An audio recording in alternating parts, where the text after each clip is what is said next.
or someone you know has been affected by gun violence. Look at all of these hands. Look at all of these hands. We've all been affected by gun violence. My name is Bria Smith, and I am a 17-year-old junior at Franklin High School, but a resident of Milwaukee. I'm a youth fellow of Leaders Igniting Transformation, a nonprofit here in Milwaukee. I am here today because I care about my life. Because I care about the lives of my peers and the students across the nation who hold fear within their hearts, entering their own schools.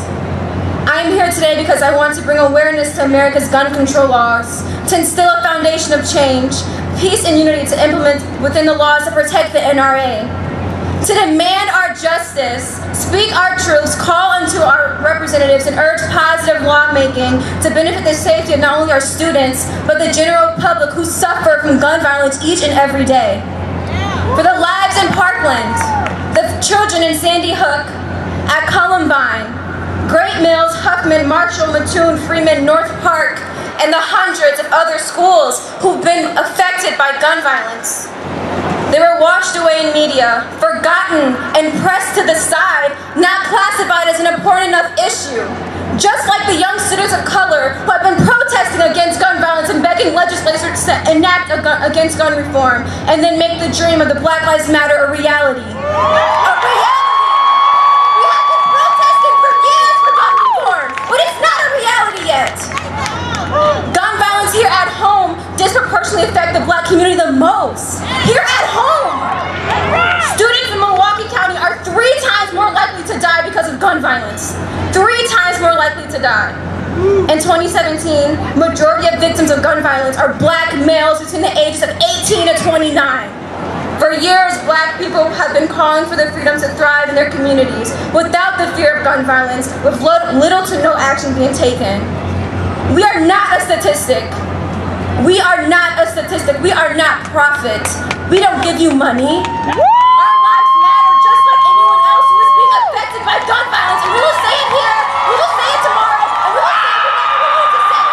Because I'm tired of it. I am tired. Aren't you guys tired? Yeah! We are tired. We need to march. We need to demand, we need to act, and we need to speak. And we need to chant the names of those who have died just so we can live and protest on those names. We need to grant them justice and ensure them peace. I hope that one day society will allow children and students the freedom to thrive without the threat of gun violence in their schools or communities. I hope the value of life outweighs political interests and social groups. I hope that young people are able to live up to their potential and not be suppressed by their fear. I hope that the question of am I next not harass me each day I enter my school or even walk outside of my house. This does just not have to be my hopes. It can become our reality. We need to act with courage and integrity to defy those who seek to make our schools unsafe. As a student, I should not fear an active shooter in my building or random bullets in my neighborhood. Children should go outside and play being safe. No bullets or gunshots in their neighborhood, in their houses, nothing. This is just not a mass shooting crisis for schools. This is a community crisis. A community crisis that we've been dealing with for years. Where is the freedom in fear? Where is the freedom and fear? Schools should be safe and nurturing, but unfortunately, with the inaction of Congress on gun control, schools are left vulnerable. Arming guards and teachers will not ensure a safe feeling, but the feeling of imprisonment. Imprisonment. We are not in prison. We are at school to get our education, contradicting the sense of unity. The beautiful and great Maya Angelou once said, "My mission in life is merely to survive." Well, my mission is to thrive, to make my hopes reality, so other young people can go home at night and dream and not be a victim of gun violence. But the monument cannot stop here in Milwaukee. The movement cannot stop here at Red Arrow Park. We must be bold in our call for change. We must be intersectional in our demand for equality, equity, and safety. And we must be relentless in the quest for justice. Today, we march for our lives and those who have lost theirs. Can we take 30 seconds? I want you guys to shout out the names of anyone you have known that's been affected by gun violence.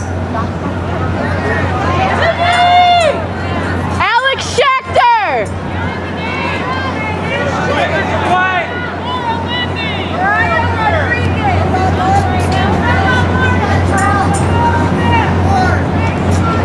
All of these names, we march for you. Together, we say enough. Enough! Enough! Enough! Enough! Enough! Enough! Enough! Enough! Enough! Enough! Thank you. Okay, I'm Sadie Lee, and I'm 20 years old, and I'm a sophomore at the University of Wisconsin-Milwaukee. I graduated from Pius XI Catholic High School in 2015. We never had a mass shooting, but we had drills that we did in case there was one. I remember joking with my friends about what would huddling in a corner do for our protection in our lives if there was a mass shooting. Schools are supposed to be a place for education, growth, friendships, and safety. Schools are not a place for mass shootings, death, and fear. But I think it's only fitting that we remember that gun violence that happens in schools is tragic, but gun violence that happens in the streets is equally as tragic. I don't want us to forget that in Milwaukee, gun violence happens every day. And that children and teens have to walk the streets of Milwaukee, and they are at risk of being victims of gun violence. My freshman year in college, some friends and I decided to go see a late night showing of Deadpool. We got out of the movie a little after midnight. We had to transfer buses on 27th and North to get back to the dorms. We were fully engulfed in conversation when we noticed that a car didn't stop at the light, but instead stopped in front of us. And then the driver started to go into his glove compartment. Now, us being a group of girls, we just thought he was trying to holler, so we we turned the other way and we ignored him. When he rolled out his window, he pulled out a gun and started shooting at us.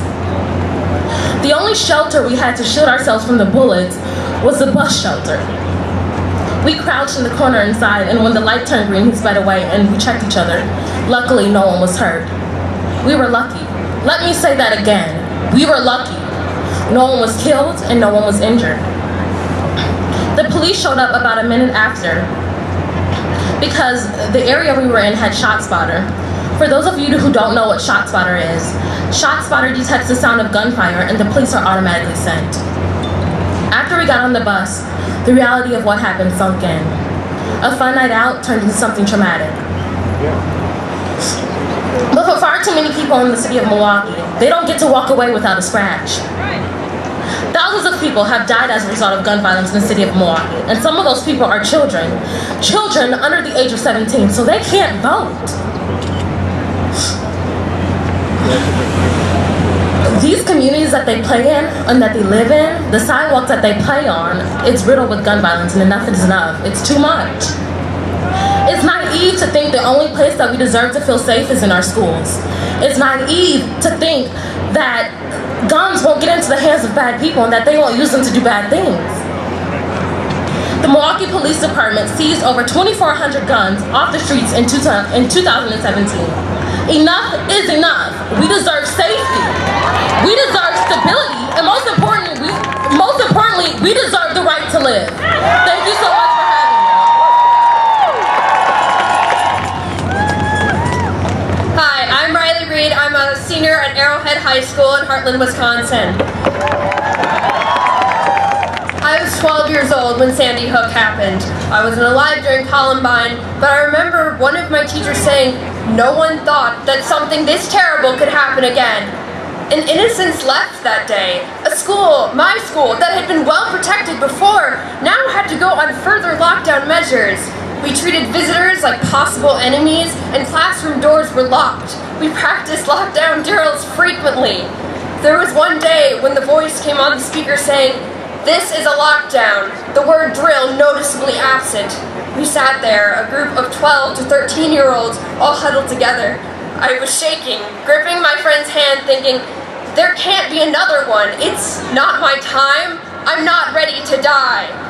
Luckily, it just turned out to be some construction backfiring noises, but the fear that a child would have to go through that and fear that someone would come into their place of learning and hurt them and massacre them is unbearable. Since Sandy Hook, over 400 people have died in over 200 school shootings. That statistic shouldn't be real. There was just one the other day in Maryland. I once heard someone say, if nothing happens after Sandy Hook, nothing will. Well, I call bullshit on that.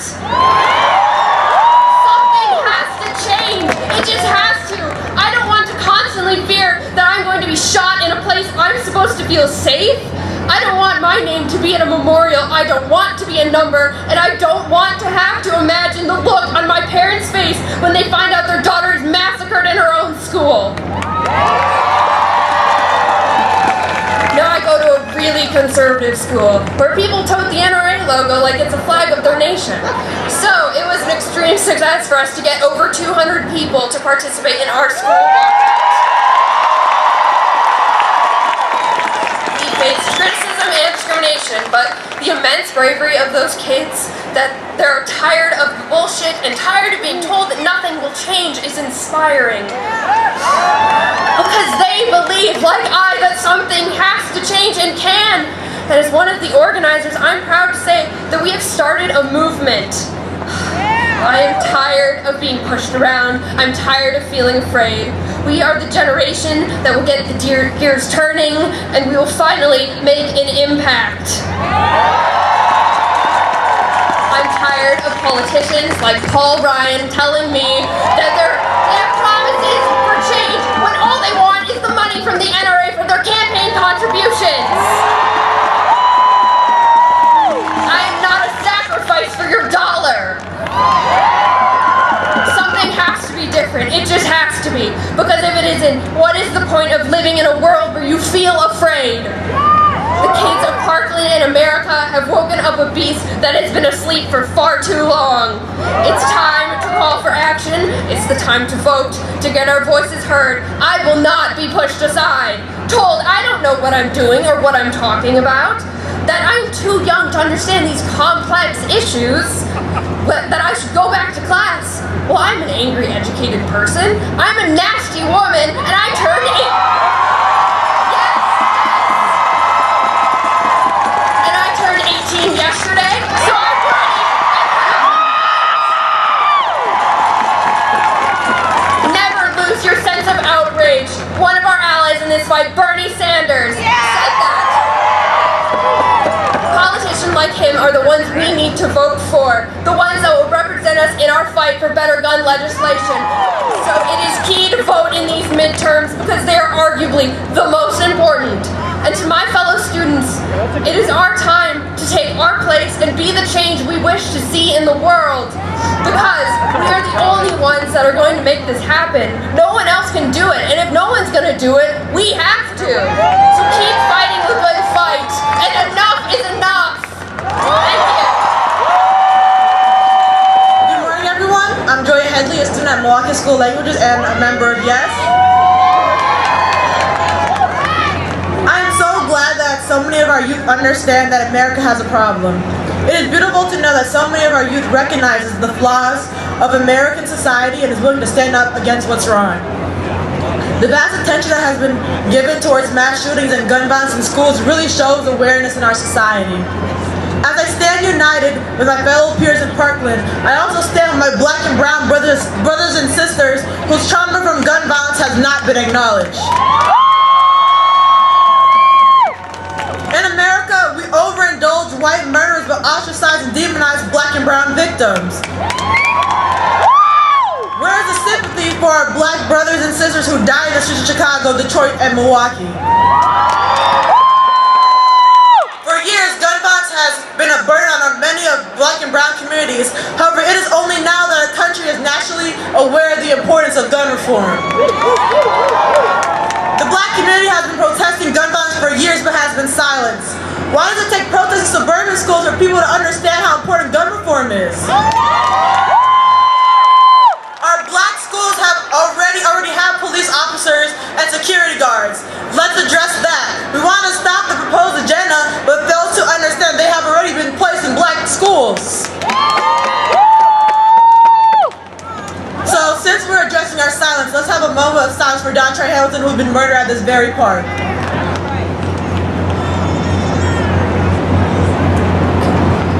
I stand in solidarity with my peers in Parkland who wants their voices to be heard. They have my 100% support.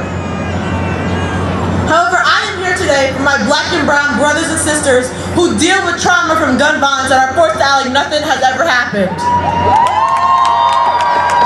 We want media attention. We want all these people to march for the Black Lives Matter.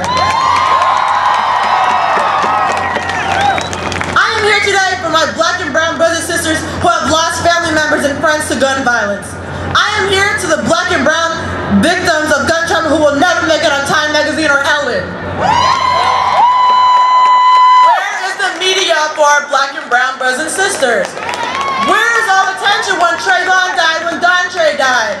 Why can't we unite for all gun reform?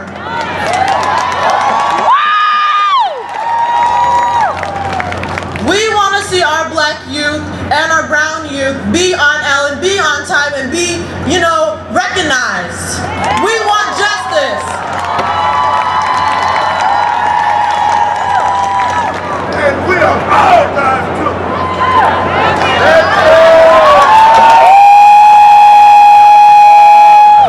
My name is Kevin Ramirez, and I am soon to be graduate of South Division High School.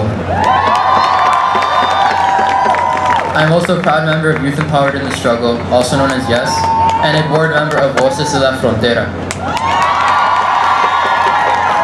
YES and Voces members fight tirelessly for student, worker, and immigrant rights, and it's an honor to be here. So I have two questions. What does it take for the government to notice our efforts and cries? What does it take for this country to be a country for the people? As of right now, this country isn't for the people. It's a country for profit. In the 2016 election, the NRA spent $11.4 million to support Donald Trump's presidential campaign. And many Republican politicians, including in Wisconsin, benefit from NRA funding. This funding is only facilitating Donald Trump's white conservative agenda and is only hurting the country. This funding not only makes gun access easier, but it funds Trump administration to separate families and build a wall. We demand change, safety, gun reform across the country, a clean DREAM Act, gender sectional rights, and we demand justice for those people murdered by police. It's also crucial when we talk about gun violence, we don't forget state-sanctioned gun violence that disproportionately affects black and brown communities. In 2017, there were only 14 days, when someone didn't die at the hands of police. Black people make up only 13% of America's population, yet make up 1/4 of those people killed by police.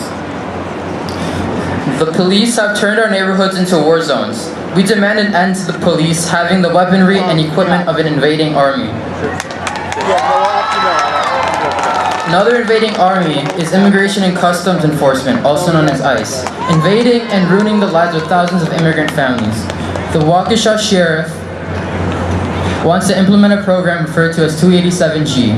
287G deputizes local law enforcement into ICE agents to control immigration, quote unquote, and to facilitate Trump's agenda of mass deportation. This is only expanding the invading armies into our neighborhoods and is only leaving families worrisome and in shambles. We want to be worry-free. Because of our organizing, 287G was defeated in Milwaukee. And now we will organize to defeat it in Waukesha. Waukesha Sheriff Eric Severson went to the U.S. Senate and testified that he was against the 287G program. He knows that it would rip families apart, yet he has chosen to pursue the program anyways. This is hypocrisy. Thousands of immigrant lives are now in jeopardy because of his shameful embrace of Trump's America. We will not accept this. If you can march for gun reform, then you can march for immigrant rights. Let's start by recognizing the amazing work that students around the country, in this state, in this community have done to organize walkouts, marches, and events, to confront legislators, to support actual solutions to address the epidemic of gun violence. This is amazing. You guys did a great job. And I think it is so important that we take this moment where the topic of gun violence has been a significant part of our national conversation and work to advance policy that affects all who suffer from it. In Women's March, we call this intersectionality, where we identify how different systems of power work together to impact the most marginalized. It is the most marginalized who are the original targets of the Second Amendment, which says a well-regulated militia being necessary to the security of a free state, the right of the people to keep and bear arms shall not be infringed. The target of this well-regulated militia, they were offered compensation by the state for ethnic cleansing of indigenous people, slave patrols, imperialism. We cannot confront gun culture today if we do not address its roots in white supremacy. A question we often get at Women's March is, why is this a women's issue? Why is white supremacy a women's issue? Why does a women's group fight against gun violence? One of our mottos is, no one is safe unless everyone is safe. If it affects my sister, it affects me! Women in the United States are 11 times more likely to be killed than in similar countries. In the United States, the risk of homicide for women who experience domestic violence increases by 500% when the perpetrator has access to a gun. That is why in our fight against gun violence, we must work to make our schools safe, but also our workplaces, our neighborhoods, our families, and recognize that gun violence affects us in different ways. The same companies who benefit from the sale of AR-15s benefit from the militarization of the police. We must stand with the students, but we must also stand with black men and women who have been killed by the police. We must also stand with missing and murdered indigenous women who suffer from domestic violence at alarming rates. We must stand with trans women who are under constant attack. The NRA claims to be a civil rights organization. What? BS! BS! BS! BS! BS! Where were they when Philando Castile was shot and killed? He was a licensed gun owner! BS! We must fight for policies that protect all of us. All of us. Enough is enough. To our legislators, if you will not keep us safe, your jobs are not safe.